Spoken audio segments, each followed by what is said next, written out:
안녕하세요. 안녕하세요.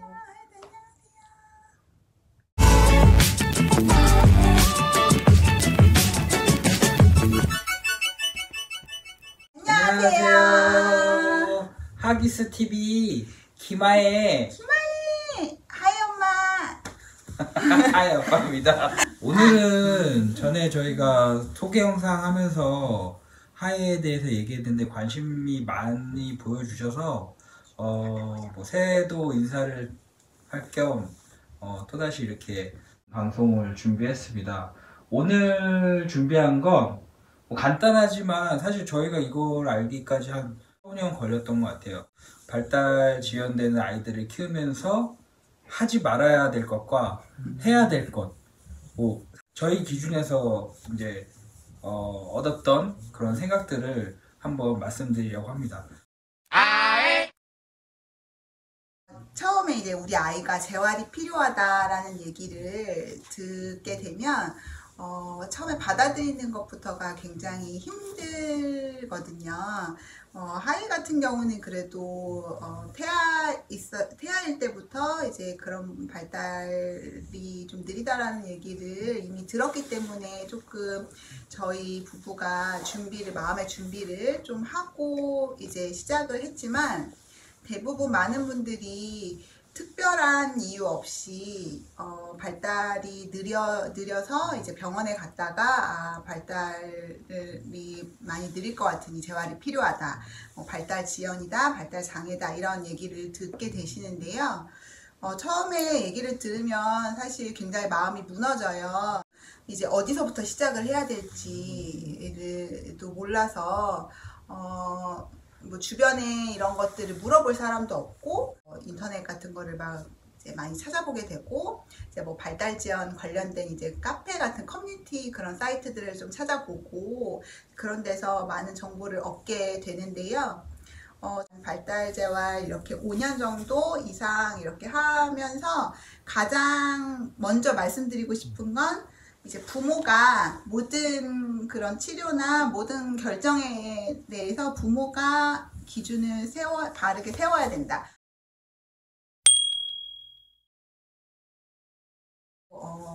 부모님들마다 이제 본인들의 경험에 이제 근거를 해서 이제 조언을 해주시기 때문에, 모든 아이들은 똑같은 그런 진단명을 갖고 있더라도 아이들마다 예후가 되게 많이 다르고, 또 아이들이 각자 갖고 있는 특성도 있기 때문에 굉장히 어려운 것 같아요. 그래서 사실은 많은 경험을 하고 부모님들이 아이랑 실제로 치료를 다녀보고 선생님들도 만나보고 아이가 어떻게 그 치료를 받아들이는지 이런 부분들을 다 경험을 하고 나서야 부모의 판단이 조금 들거든요. 그래서 너무 많은 조언들을 여러분들께 듣다 보면 부모님이 어느 방향으로 가야 되는지 굉장히 갈팡질팡하게 되는데요.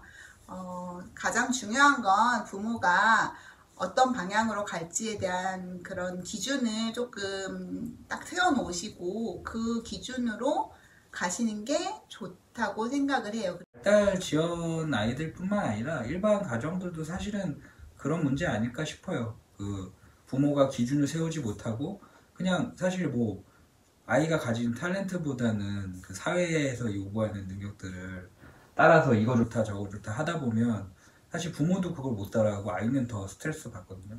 마찬가지라고 생각이 되는 거고요. 해야 될 일은 뭐가 있을까 진짜 많이 고민을 했어요. 저희가 가장 하이한테 해줬을 때 잘할 수 있는 게 뭘까라는 고민을 굉장히 많이 했는데, 제 생각에는 그냥 네 가지인 것 같아요. 먹고 자고 싸고 쉬는 거, 이 부분을 사실은 부모가 챙겨줘야 되는 부분이 아닐까 싶어요. 왜냐하면 밖에 나가게 되면 분명히 아이한테 도움되는 행동들이라는 게 지금 사실 이런 거랑 분리돼서 교육하고 놀아주고 하는 것들, 운동시키고 하는 것들이거든요. 근데 그러다 보니까 오히려 쉬는 것들이나 이런 것들을 잘 못하게 되는 것 같아요. 근데 뭐 헬스를 하시는 남성분들은 요즘에는 이제 아시겠지만 근육 운동도 같은 뭐 가슴 운동을 매일 하진 않거든요.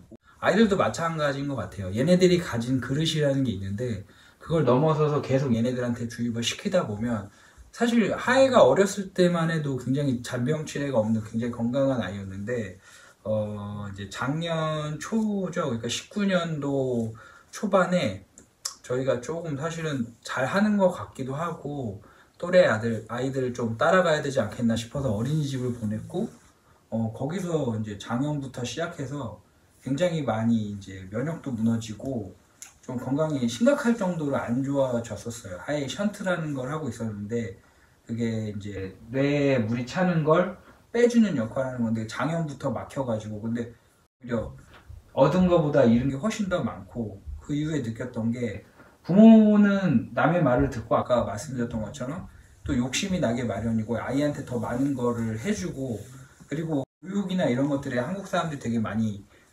치중을 하잖아요. 근데 부모는 가장 잘할 수 있는 거는 더 좋은 거를 먹이는 거. 사실은 저희가 뭐 많이 피곤하다 보면은 밥 먹는 거나 이런 거에 좀 등한시 될 수 있잖아요. 그리고 양질의 자음이에요. 저는 하혜에 의해서 이제 하혜가 자는 방은 정말 밤에 불을 끄면은 빛이 한 올도 들어오지 않을 정도로 이제 암막 커튼을 넣어주고 했고 또 쉴 때도 선생님들하고 열심히 운동하고 공부하고 오면은 푹 쉴 수 있도록 조금이라도 에너지를 채울 수 있도록 그 사이에 또 먹이고 또 좀 누워서 마사지도 살짝 해주고 이런 부분 그러니까 서포트죠. 손흥민도 사실은 손흥민 아버지가 어렸을 때부터 그렇게 잘 케어를 했기 때문에 이렇게 훌륭한 선수가 될 수 있었다라는 말이 많아요. 이 선순위라는 거죠. 가장 기본적인 거가 우리 역할이라고 생각하고 그 이상을 못 해준다고 스트레스를 받을 게 아니라 그 기본을 잘 해주시는데 충실하는 게 가장 좋지 않을까 생각이 됩니다. 19년에 이제 5세가 됐었어요. 한국 나이로 5세, 만 이제 4세가 돼서 특수교육청이라는 곳에 이제 등록이 하회가 돼 있었는데요. 장애 등급이 있었고 해서 발달이 느리거나 한 친구들은 이제 특수교육청이라는 곳에 이제 등록을 해서 아이의 이런 뭐 학습 과정이라든지 이런 부분들을 좀 조언을 받고 이렇게 할 수가 있는데 하혜가 이제 만 4세가 되다 보니까 어린이집을 가야 되는 나이다 라고 해서 이제 어린이집이나 아니면 이제 특수학교, 그러니까 특수학교 중에서 특수학교 유치원을 이제 갈 수가 있는데 그렇게 갈 수 있는 나이다라고 해가지고 이제 막 원서를 쓰고 지원을 하고 하는 시기가 있었어요. 그때 생각했을 때 저희가 재활치료도 거의 이제 매일 6시간씩 하고 거의 학교나 마찬가지로 이렇게 치료를 하기는 하지만 실제로 많은 분들이 그렇게 얘기를 하시잖아요. 아이들에게 사회성을 이제 길러주는 게 좋다. 특히 어릴 때 요즘 아이들 같은 경우는 아무래도 또 핵가족화가 돼 있고 하다 보니까 이제 그리고 또 친구들과 이렇게 어울리면서 배우는 것들이 굉장히 많다라는 얘기가 이제 공통적으로 많이 하시는 얘기다 보니까 저희도 그러면 하이 어린이집을 생각을 해봐야 되겠다. 특히 제가 또 욕심이 좀 났었던 게 이제 통합 어린이집을 아예 조금 다른 환경, 왜냐면 아이가 이제 커가니까 조금 새로운 환경에서 또 새로운 또 자극을 좀 주면 어떨까 해서 이제 저희가 통합 어린이집으로 결정을 하고 한 달 조금 넘게 다녔던 것 같아요. 2달 정도. 네, 2달 정도 다녔는데 아까 말했던 것처럼 이제 여러 가지 뭐 장염이고 보통 어린이집 처음 가면 아이들이 다 이제 그런 잔병들을 달고 산다라고 감기 뭐 이런 것들 달고 산다고 하는데 뭐 하혜도 그렇겠지라고 처음에 생각을 했다가 저희가 간과했던 게 이제 우리 하혜는 조금 더 이렇게 면역이나 이런 부분들이 또 약하고 아이가 갖고 있는 그런 질환들과 이제 연관되어 있어서 이렇게 굉장히 악영향을 줄 수 있을 거라고는 생각을 못했어서 결론적으로는 하혜한테는 조금 많이 무리가 되지 않았었나 라는 생각이 들어서 제가 지금 돌아봐서 말씀드리고 싶은 건 부모가 되면 조금 조급해질 수 있어요. 그리고 또 욕심이 날 수도 있어요. 제가 처음에 하혜를 봤을 때 우리 하혜가 갑자기 어느 순간 발달을 하다가 발달이 멈춰버리는 게 아닌가, 그럼 어떡하지라는 그런 생각을 하면서 막 걱정이 되게 많이 됐거든요. 근데 지금까지 보면 아주 뭐 큰 변화는 아니지만 아이는 계속 자라요. 그리고 계속 발달을 하고 무언가 안 하던 것들을 정말 조금 부모만이 알 수 있는 정도 지만 그래도 정말 조그만 거지만도 계속 발달해 나가고 있기 때문에 사실 너무 조급해하지 않으셨으면 좋겠습니다. 아이들 각자의 속도가 있고요.